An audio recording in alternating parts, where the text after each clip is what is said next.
Il est 10 heures et au café La Récré en face du lycée Berthollet, c'est la course. Derrière le comptoir, Corinne et Marie s'activent. Elles ont l'habitude, pendant les 10 minutes de la récréation, il faut être rapide pour servir les gourmands. Ici, c'est le QG des élèves. Ils viennent chercher leurs cookies, leur café ou encore leurs petites brochettes de beignets. Nous, on vient souvent ici à la récré de 10 heures, donc souvent après les cours, c'est un endroit de détente, parce que les cours c'est un peu énervant, et venir ici manger un truc, déjà ça remonte un peu le moral. Et surtout, ce que j'aime d'ici, moi, c'est la salle qui est là-haut. Souvent, à des moments à midi, on monte là pour réviser des cours et manger, grignoter un truc. Ça remonte le moral et en plus, ça permet de réviser calmement. Il y a une ambiance vraiment exceptionnelle avec les jeunes. Je n'ai jamais connu ça ailleurs. Même moi, quand j'étais au lycée très jeune, bon, j'ai connu des bars ou des choses comme ça, mais une ambiance comme ça, c'est formidable. Et en plus, avec toute la restauration rapide fait maison, et une patronne très sympathique, tout va bien. La patronne Corinne, qui a repris le commerce en 2012 avec sa fille Linda, adore ce contact avec les jeunes.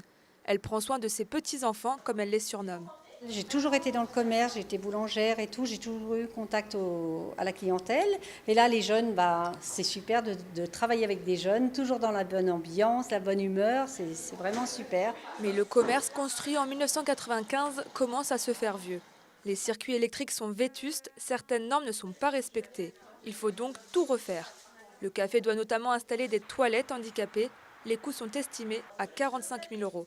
Une somme énorme qui menace le café de fermeture. À chaque récré, il y a tous les lycéens qui viennent ici. Et puis si ça ferme, on n'aura plus rien. Du coup, c'est important de le conserver. C'est emblématique pour le lycée de Berthollet, quoi.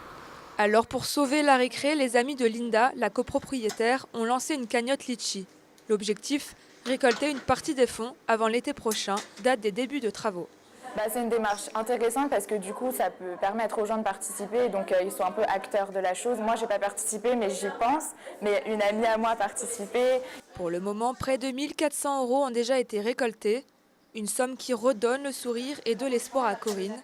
La propriétaire espère atteindre 4 000 € avant le début de l'année prochaine.